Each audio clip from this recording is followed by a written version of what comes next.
তুই যখন বিয়া করছস তখন কি তুই পছন্দ করে বিয়া করছিলি না আমি করছি? তুমি আর আমি নাই মহব্বত করে চাইপা যাও। আচ্ছা যখন বিয়া কইরা বাসর ঘরে গিয়া বউরে দেখলাম আলহামদুলিল্লাহ কইয়া জুইলা বললাম।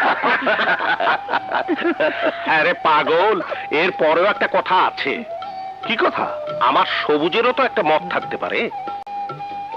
আসসালামু আলাইকুম। ওয়ালাইকুম আসসালাম। ওয়ালাইকুম আসসালাম। বসো, তোমার সাথে জরুরি কথা আছে। কি কথা বাবা? তোমার বিয়ের ব্যাপারে কথা হচ্ছিল। ও তোমাকে বিলেতে পাঠাবে এবং তোমার ব্যারিস্টারি পড়ার যাবতীয় খরচ ও দেবে। না বাবা, কারো কাছ থেকে যৌতুক নিয়ে আমি লেখাপড়া করতে চাই না। সবুজ, তুমি এটাকে যৌতুক হিসাবে নিও না। আমরা পরস্পরের বন্ধু। আমাদের মধ্যে সমস্যা থাকলে একে অন্যের সহযোগিতায় আসতে পারি। এটাকে তুমি অন্যভাবে নিও না। কিন্তু তারপরও বাবা। বুঝা পারছি, বাজান আমার আম্মা জান দেখবার চাই। আরে মিয়া, আমার আম্মা জান তো হুরপুরি থেকে সুন্দরী। তুমি দেখলে টাস্কি খায় পড়ে যাবে গা। ঠিক আছে, তোমাকে মোলাকাতের ব্যবস্থা করতেছি। কি বলছো বাবা? আমি তো আগেই বলেছি আমি বিদেশে সেটেল কোনো ছেলে ছাড়া বিয়ে করব না, কারণ এখানে কোনো ফিউচার নেই। একটা বিলেত ফেরত কমপক্ষে। আরে হ, বিলাত ফিরতি তো। বিলাত ফিরতি পোলা দেখলে আম্মা জান আপনিও টাস্কি লেগে পড়ে যাবেন। কি টাস্কি লাইগা পইরা যাইব, এই কথাটার অর্থ কি? রাতের বেলায় টাকি মাছ পাওয়া যায় না। ও যে ভুল বললো, এর জন্য কি ওর মাসিক বেতন থেকে 25 টাকা কাটবে? কাটা যাবো। আচ্ছা, ছেলেটার উচ্চতা কত? উচ্চতা 5 ফিট 8 ইঞ্চি। লেখাপড়া? এমএ পাস করছে। চেস্ট? চেস্ট কি না? 36 ইঞ্চি। কথা বলার ঢং? একেবারে জেন্টলম্যান হিসাবে ভদ্রলোক। জেন্টলম্যান আর ভদ্রলোক একসঙ্গে হয় না, আপনাকে যে কোনো একটা বলতে হবে। আবে ওই, তুই সব কথার মাঝখানে হান্দাজ খেলা। আমি আপনার চাকরি করি, আপনার সেক্রেটারি। তাহলে কি করব? আপনি যে কোনো একটা। বাবা, তারপরে বলো। তারপর আমরা জান আরো কোয়ালিটি আছে। অসীম ধৈর্যের অধিকারী। পোলাটারে অপমান করে গালি দিলে বাড়ির বাইরে গিয়া ঘোরা থাকবো, কোনো প্রতিবাদ করবো না। তাই এরকম কোন মেলে পুরুষকে যে আমি বিয়ে করব না? আরে এইটা তো একটা কথার কথা কইলাম। কোন পুরুষ মানুষ বউয়ের কথা শুনে ঘুমায় নাকি? আমা জান, আপনি যদি দেখবার চান তাহলে নিজের চোখে দেখবার পারেন। আমি দেখতে চাই তাকে। ঠিক আছে আমা জান, তো বাড়িতে দেখলে তো অসুবিধা। এগুলির সামনে তো প্রাণ খুলে কথাই কয়ে পারবেন না। একটা ব্যবস্থা করতেছি, আপনারা পার্কে গিয়ে সাক্ষাৎ করেন। ঠিক আছে, দেখা যাবে।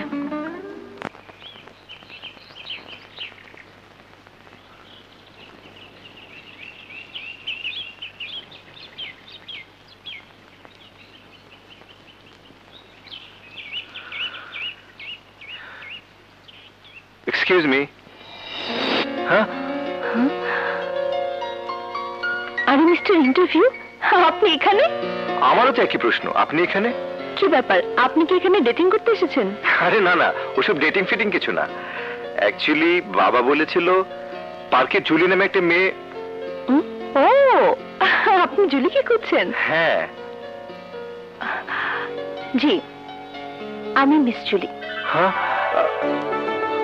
আপনি মিস জুলি? এই যে শুনুন শুনুন, আরে আপনি চলে যাচ্ছেন কেন? না, আসলে আমি যে প্রত্যাশা নিয়ে এসেছিলাম, যার জন্য এসেছিলাম, তার সাথে আপনার কোনো মিলই খুঁজে পাচ্ছি না। কেন মিল খুঁজে পাচ্ছেন না কেন? আমি কি পাগল? তা নয়, পাচ্ছি না এই কারণে যে আপনার সাথে তো ঝগড়া দিয়ে শুরু, আর এখন পর্যন্ত ঝগড়াই চলছে। মিস্টার ইন্টারভিউ, ঝগড়া দিয়ে শুরু হলেও আস্তে আস্তে সে ঝগড়া শেষ হয় এবং মিল হয়। মানে? মানে কিছু না, আপনার ইন্টারভিউ পালা শেষ। এবার ধরে নিন আপনার চাকরি হয়ে গেছে।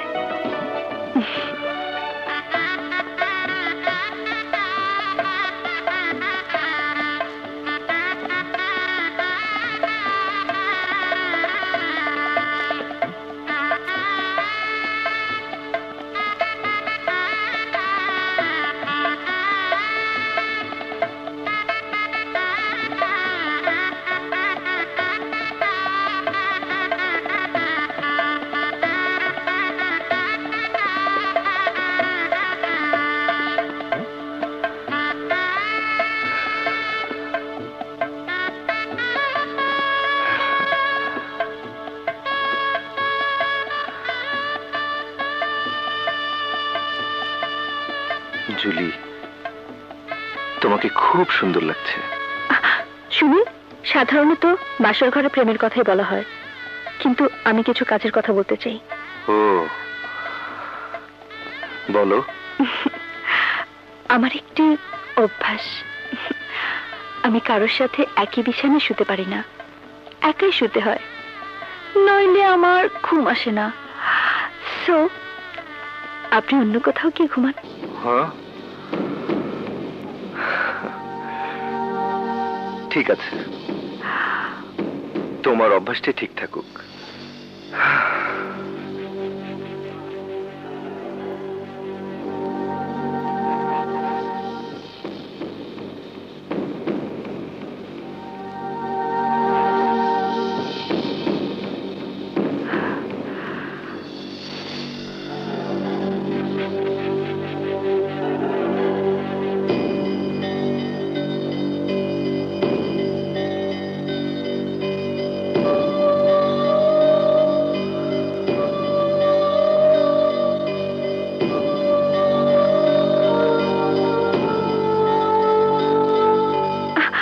আরে আরে,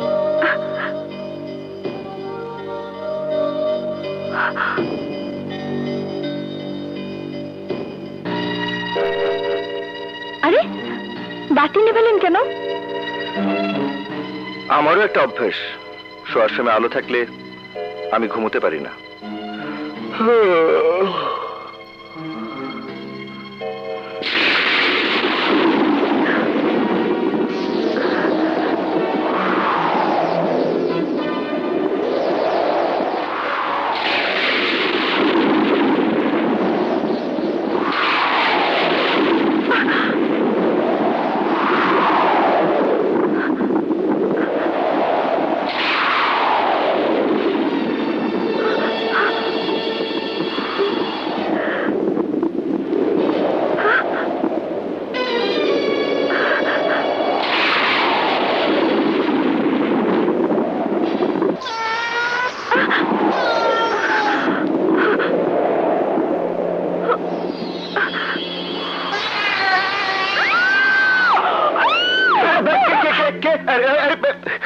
কি হয়েছে? ও, হয়নি, ওটা আমার পোষা বিড়াল। আর তাছাড়া সজাতিকে সে কিছু করে না। কি বললেন? আমি আমি বিড়ালের সাজাতে? হ্যাঁ, বিড়ালের সজাতি। কারণ তুমি একা ঘুমোতে ভালোবাসো, বিড়ালও একা ঘুমোতে ভালোবাসে। আর তুমি নতুন বউ হিসেবে এখানে এসেছো, সেজন্য বিড়ালটা তোমাকে সঙ্গ দিতে এসেছে। কারণ নতুন বউয়ের একা ঘুমানো ঠিক না। যাও শুয়ে পড়ো। আরে শুয়ে পড়ছেন কেন? আবার কি হলো? আমি আপনার সঙ্গে ঘুমাবো। কেন, একা ঘুমোনো না তোমার অভ্যাস? মানে